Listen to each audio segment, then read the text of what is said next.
ಸಿಂಧೂರ ಮೂಲಕ ಪ್ರತಿಕಾರ ತಗೊಂಡಿತ್ತು. ಆಪರೇಷನ್ ಸಿಂಧೂರ್ ಪುಲ್ವಾಮಾಗೂ ಈಗ ನಡೆದಿರೋದಕ್ಕೂ ಕಂಪೇರ್ ಮಾಡಬೇಡಿ, ಎರಡು ಡಿಫರೆಂಟ್. ಅದು ನಡೆದ ರೀತಿನೂ ಬೇರೆ, ಎರಡು ಬೇರೆ ಬೇರೆ.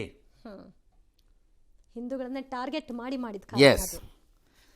ಈ ಹಿಂದೆ ಪಾಕಿಸ್ತಾನದ ಅಲ್ಲಿ ಪಾಕ್ನ ಪತ್ರಕರ್ತ ಇರೋ ತಾಹಾ ಸಿದ್ದಿಕಿ ಅಂತ, ಇದ್ರಲ್ಲಿ ಪಾಕಿಸ್ತಾನದ ಕೈವಾಡ ರೀ, ಇಸ್ಲಾಮಾಬಾದಲ್ಲೂ ಆಯಿತು ಡೆಲ್ಲಿಲೂ ಆಯಿತು, ಎರಡೂ ಅವರೇ ಮಾಡಿರೋದು ಅಂತ ನಾನು ಇದನ್ನು ಫಸ್ಟ್ ಡೇನೇ ಹೇಳಿದೆ.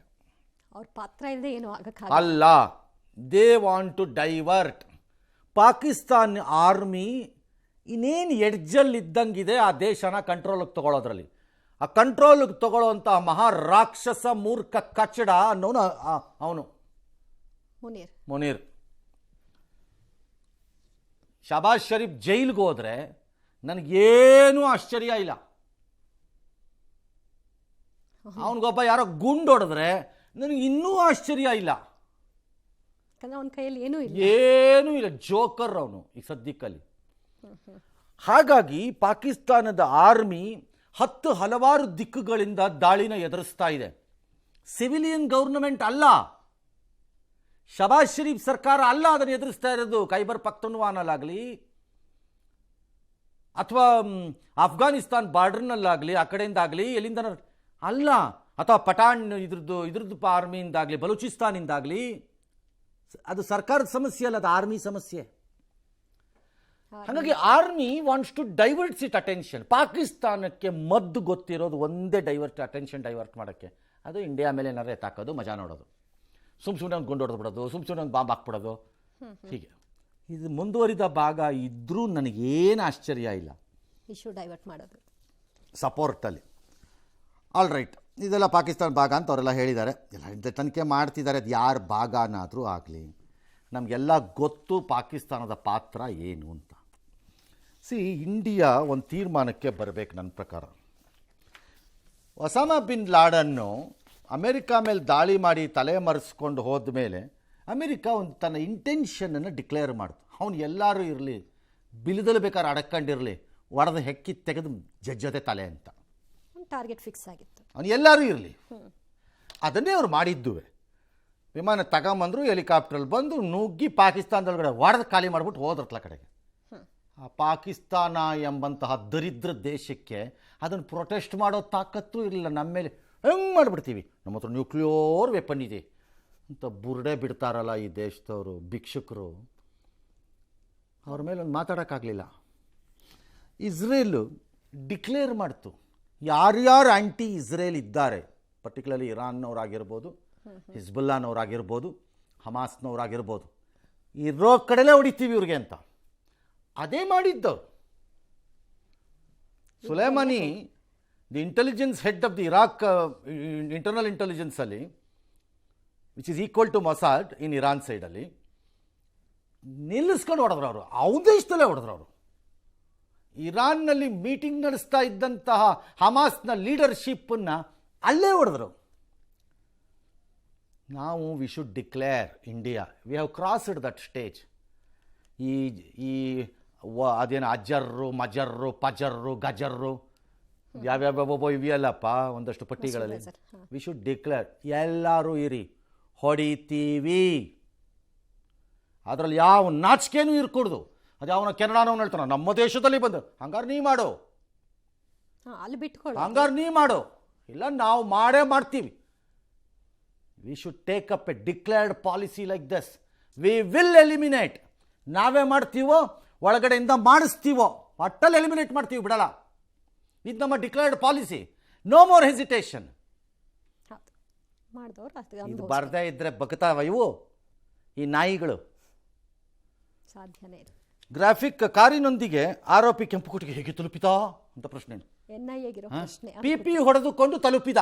ನಾನು ಹೋಗುತ್ತಿದ್ದೇನೆ ಕೆಂಪುಕೋಟೆಗೆ, ಹಲೋ ಇಂಡಿಯಾ ಅಂತ ಹೇಳ್ಕೊಂಡು ಹೋದ. ತಪಾಸಣೆ ಸಮಯದಲ್ಲಿ ಕಾರನ್ನು ಏಕೆ ನಿಲ್ಲಿಸಲಿಲ್ಲ ಅಂತ ಈ ಪ್ರಶ್ನೆ ಕೇಳೋರ್ನೆಲ್ಲ ಕರ್ಕೊಂಡೋಗ್ಬಿಟ್ಟು ಬ್ಲಾಸ್ಟ್ ಆಗೋ ಟೈಮಲ್ಲಿ ಫ್ರಂಟಿಗೆ ನಿಲ್ಲಿಸ್ಬಿಡ್ಬೇಕು. ಈ ಥರದ್ದು ಕೇಳೋರ್ನ 3 ಕಾಲ ಪಾರ್ಕಿಂಗ್ ಲಾಟಲ್ಲಿ ಏನು ಮಾಡುತ್ತಿದ್ದ ಅಂದರೆ, ನೀವು ಯಾವಾಗಾರು ಕೂತಿದ್ದಾಗ ಕತೆ ಕಾಯ್ತೀರಾ? ಯಾರು ನೋಡ್ತಾರ್ರಿ ಅದನ್ನು? ಯಾವನೋ ಒಬ್ಬ ಒಂದು ಪಾರ್ಕಿಂಗ್ ಲಾಟಲ್ಲಿ ಒಂದು ಮೂಲೆನಲ್ಲಿ ನಿಲ್ಲಿಸ್ಕೊಂಡು ಕೂತ್ಕೋತಾನಪ್ಪ. ಅಥವಾ ಯಾರ ನಮ್ಮ ಕಾರ್ಗಳನ್ನು ತೊಗೊಳ್ಳೋ ಬರುವಂಥ ನಮ್ಮ ಸಹವರ್ತಿಗಳ ಚಾಲಕರಾಗಿರೋಂಥವ್ರುಗಳು ಯಾರೋ ಪಾಪ ನಿಲ್ಲಿಸ್ಕೊಂಡು ಕೂತಿರ್ತಾರೆ. ಯಾರಿಗೆ ಹೋಗಿ ನೋಡ್ತಾರೆ ಅದನ್ನು? ಎಲ್ಲರನ್ನೂ ಅನುಮಾನ ಹೋಗ್ಬಿಡು, ನೋಡೋಕ್ಕಾಗ ಯಾಕೆ ಕೂತಿದೀಯಾ, ಯಾರು ನೀನು ನೋಡ್ತಾರಾ? ಪಾರ್ಕಿಂಗ್ ಏರಿಯಾ ಅಟೆಂಡರ್ ಏನು ಮಾಡುತ್ತಿದ್ದ? ಇದು ಬಿರಿಯಾನಿ ಮಾಡಿಕೊಂಡು ತಿನ್ನುತ್ತಿದ್ದ. ಮೊದಲ ಸ್ಫೋಟಕ ಎಲ್ಲಿಂದ ಹೇಗೆ ತರಲಾಯಿತು? Possibly a good question. ಎಲ್ಲಿಂದ ಬಂತು ಅನ್ನೋದು ನಮಗೆ ಗೊತ್ತಾಗಬೇಕಿದು. ಜನದಟ್ಟಣೆ ಸ್ಥಳದಲ್ಲಿ ಸ್ಫೋಟಕ ಮರೆಮಾಚಿ ಹೇಗೆ ಸಾಗಿಸಲಾಯಿತು? ಮೇಲೆ ಹುಲ್ಲು ಮತ್ತು ರ್ಯಾಪ್ ಮಾಡಿ ಇದನ್ನು ರ್ಯಾಪ್ ಮಾಡಿ ಗೊತ್ತಾಗದಂತೆ ಮಾಡಿ ಬಣ್ಣದಲ್ಲಿ ತೆಗೆದುಕೊಂಡು ಹೋಗಿಬಿಟ್ಟರು. ಶಸ್ತ್ರಾಸ್ತ್ರಗಳು ಮತ್ತು ಮೂಲ ಯಾವುದು? ಅದೇ ಮೂಲ ಯಾವುದು ನಮಗೂ ಗೊತ್ತಾಗಬೇಕು. That's A good one actually. ಹಣ ಎಲ್ಲಿಂದ ಬರ್ತಾ ಇತ್ತು? That's N another question. ಎಲ್ಲಿಂದ ಬರ್ತಿತ್ತು ಹಣ ಅನ್ನೋದು ಒಂಚೂರು ಗೊತ್ತಾಗಬೇಕು. ಇಂಟರ್ನಲ್ಲ ಎಕ್ಸ್ಟರ್ನಲ್ಲ? ಘಟನೆ ನಿಜವಾದ ಮಾಸ್ಟರ್ ಮೈಂಡ್ ಯಾರು? ಪಾಸಿಬಲಿ ನಮಗೆ ಗೊತ್ತಿದೆ ಮಾಸ್ಟರ್ ಮೈಂಡ್ ಯಾರು ಅಂತ. ಲೋಕಲ್ ಅಲ್ಲ, ಸಪೋರ್ಟೆಡ್ ಹ್ಯಾಂಡ್ಲರ್ಸಲ್ಲಿ. ಅಂತಾರಾಷ್ಟ್ರೀಯ ಭಯೋತ್ಪಾದಕ ಸಂಘಟನೆ ಇದೆಯಾ? Possibly a question to investigate.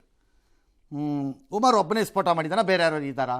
It's a matter of investigation ಅಷ್ಟೇ. ಜೀನಿ ಸ್ಲಿಮ್ ರೆಫರ್ ಮಾಡ್ಬೇಕಾದ್ರೆ ಕಾರಣ ಏನಂದ್ರೆ ವೇಟ್ ಲಾಸ್ ಸಲುವಾಗಿ ನನ್ ಬಾಳ ಜನ ಕೇಳಿದ್ರು. ಫಸ್ಟ್ ನಾನ್ ತಗೊಂಡು ನನಗೆ ರಿಸಲ್ಟ್ ಬಂದ್ಮೇಲೆ ಆಮೇಲೆ ನಾನು ಜೀನಿ ಸ್ಲಿಮ್ ಇನ್ನೊಬ್ಬರಿಗೆ ಪ್ರಿಪೇರ್ ಮಾಡಿದ್. ಸುಸ್ತಾಗೋದು ಕಡಿಮೆ ಆಯ್ತು, ವೀಕ್ನೆಸ್ ಅದು ಏನೂ ಇಲ್ಲ, ಪೂರಾ ಹೆಲ್ದಿ ಅದೇನಿ. ವೇಟ್ ಜಾಸ್ತಿ ಇರೋರಲ್ಲಿ ಏನೇ ಡೌಟ್ ಇಲ್ಲದೆ 100% ಬಳಸಬಹುದು. ಪ್ರತಿದಿನ ನಮ್ಮ ಜೀನಿ ಸ್ಲಿಮ್ ನ ಯೂಸ್ ಮಾಡಿ ಯಾವುದೇ ಸೈಡ್ ಎಫೆಕ್ಟ್ ಇಲ್ದಂಗೆ ನೀವು ಸಣ್ಣ ಆಗ್ತೀರಾ. ಓಕೆ, ಇನ್ನು ಈ ವಿಷಯದಲ್ಲಿ ರಾಜಕೀಯ ಕೆಸರೆಚಾಟ ಏನು ನಿಲ್ಲಿಲ್ಲ. ನಿನ್ನೆ ಸಿಎಂ ಸಿದ್ದರಾಮಯ್ಯನವರು ಚುನಾವಣೆ ವೇಳೆ ಯಾಕೆ ಅಂತ ಅನುಮಾನ ವ್ಯಕ್ತಪಡಿಸಿದ್ರು. ಇದೇ ವಿಚಾರವನ್ನು ಬಸವರಾಜ ರಾಯರೆಡ್ಡಿ, ಸಚಿವ ಜಮೀರ್ ಕೂಡ ಪ್ರಸ್ತಾಪ ಮಾಡಿದ್ದಾರೆ. ಎಐಸಿಸಿ ಅಧ್ಯಕ್ಷ ಖರ್ಗೆ, ಇಂತಹ ಘಟನೆಗಳು ರಾಷ್ಟ್ರ ರಾಜಧಾನಿಯಲ್ಲಿ ಆಗುತ್ತೆ ಅಂದ್ರೆ ಅದು ದುರ್ದೈವ. ಇಷ್ಟೊಂದು ತನಿಖಾ ಏಜೆನ್ಸಿ ಇದ್ರೂ ಸರ್ಕಾರ ವಿಫಲವಾಗಿದೆ ಅಂತ ಹೇಳಿದ್ರು. ಆಗಲಿ, ಅವರೆಲ್ಲ ಹೇಳಲಿ, ಬೇಡ ಅಂದವ್ರು ಯಾರು. ಇನ್ನು ಜಮೀರ್ ಅಂತೂ ಬಿಹಾರ ಚುನಾವಣೆಗೆ ಒಂದಿನ ಮೊದಲೇ ಬ್ಲಾಸ್ಟ್ ಹೆಂಗಾಯ್ತು? ಇಸ್ಲಾಂ ಧರ್ಮದಲ್ಲಿ ಟೆರರಿಸಮ್ಗೆ ಯಾರು ಅವಕಾಶನೇ ಕೊಟ್ಟಿರ? ಮಾಡುವವನು ಇಸ್ಲಾಂ ಧರ್ಮದವನೇ ಅಲ್ಲ, ಮಾಡಿದರೆ ಹುಳ ಬಿದ್ದು ಸಾಯ್ತಾನೆ. ಯಾವನೂ ಸತ್ತಿಲ್ಲ ಹುಳ ಬಿದ್ದು. ಜಮೀರ್ ಒಬ್ಬನ ತೋರ್ಸಪ್ಪ ನೋಡೋಣ, ಹುಳ ಬಿದ್ದು ಸತ್ತಿರೋನ ಟೆರರಿಸ್ಟ್ ತೋರ್ಸಪ್ಪ ನೋಡೋಣ. ಬರೀ ಬುರುಡೆ ಟಾಕ್ ಇದು. ಇದು ಪ್ರತಿ ಸರಿ ಕೇಳಿಸ್ಕೊಂಡು ಸಾಕಾಗೋಗಿದೆ ಭಾಳ ಜನಕ್ಕೆ. ಸುಮ್ಮನೆ ಟಾಕ್ ಅಷ್ಟೇ. ಯಾವನು ಹುಳ ಬಿದ್ದು ಸಾಯೋನು? ಪ್ರತಿ ಸರಿ ಆದಾಗಲೂ ಅದನ್ನೇ ಹೇಳೋದು, ಹುಳ ಬಿದ್ದು ಸಾಯ್ತಾನೆ. ಸ್ಟ್ಯಾಂಡರ್ಡ್ ಸ್ಟೇಟ್ಮೆಂಟ್ಗಳಿವೆಲ್ಲ, ಇದಕ್ಕೆಲ್ಲ ಮೀನಿಂಗ್ ಇಲ್ಲ. ಬಿಹಾರ ಚುನಾವಣೆಗೆ ಮೊದಲನೇ ದಿನನೇ ಇದು ಹೆಂಗೆ ಆಯಿತು ಅಂದರೆ, ಉಮರ್ ಇದಾನಲ್ಲ ಜಮೀರ್, ಸೀಕ್ರೆಟಾಗಿ ಹೇಳ್ತಾ ಇದ್ದೀನಿ, ಯಾರಿಗೂ ಹೇಳ್ಬೇಡ ನೀವು, ಹೇಳ್ಬೇಡಿ. ಉಮರ್ ಇದಾನಲ್ಲ ಬ್ಲಾಸ್ಟ್ ಮಾಡ್ದು, ಅವನು ಅಮಿತ್ ಶಾ ಫೋನ್ ಮಾಡಿದ್ದ, ಮಾಡಿ ಸರ್ ನಾಳೆ ಎಲೆಕ್ಷನ್ ಇದೆ, ಇವತ್ತು ಮಾಡಿಬಿಡ್ಲಾ ಅಂತ. ಅಮಿತ್ ಶಾ ಹೇಳಿದ್ರಂತೆ, ಮಾಡೋದಿದ್ರೆ ಇವತ್ತು ಮುಗಿಸ್ಬಿಡು, ನಾಳೆ ಹೆಲ್ಪ್ ಆಗುತ್ತೆ ಅಂತ. ಓಕೆ ಸರ್ ಅಂತ ಹೋಗಿ ಬ್ಲಾಸ್ಟ್ ಮಾಡ್ಬಿಟ್ನಂತೆ. ಯಾರಿಗೂ ಹೇಳ್ಬಿಡಿ, ಸೀಕ್ರೆಟ್. ಎಲ್ಲಾದರೂ ಹಿಂಗಾಗುತ್ತಾ? ಯೋಚನೆ ಮಾಡಬೇಕಲ್ಲ ಸರ್. ಕಾಮನ್ ಸೆನ್ಸ್ ಬೇಡ ಈ ಪ್ರಶ್ನೆ ಕೇಳುವಾಗ. ಎಲೆಕ್ಷನ್ಗೆ ಮೊದಲು ಯಾಕಾಯ್ತು ಅಂದರೆ, the so called this idiot ಟೆರರಿಸ್ಟ್ಗಳು ವಾಂಟ್ಸ್ ಟು ಹೆಲ್ಪ್ ಮೋದಿನ ಒನ್ ಡೇ ಮೊದಲು ಬ್ಲಾಸ್ಟ್ ಮಾಡಿ. ಅದು ಒಪ್ಪ ಪರಿಸ್ಥಿತಿಯಲ್ಲಿ ಕಾಮನ್ ಸೆನ್ಸ್ ಇಲ್ಲದೆ ಇರೋರೆಲ್ಲ ನೀವುಗಳು ಮಂತ್ರಿಗಳು ಅಂದರೆ ನಾವು ಏನಂತ ಕರೆಯೋಣ ನಿಮ್ಮನ್ನು? ನಿಮ್ಮನ್ನು ಮಂತ್ರಿ ಅಂತ ಅದಕ್ಕೆ ಹೇಳಿದ್ದು, ಯಾರಿಗೂ ಹೇಳ್ಬೇಡಿ, ಸೀಕ್ರೆಟಪ್ಪ. ನಿಮಗೆ ಮಾತ್ರ ಗೊತ್ತಿರಲಿ. ಅಮಿತ್ ಶಾಗೆ ರಿಂಗು.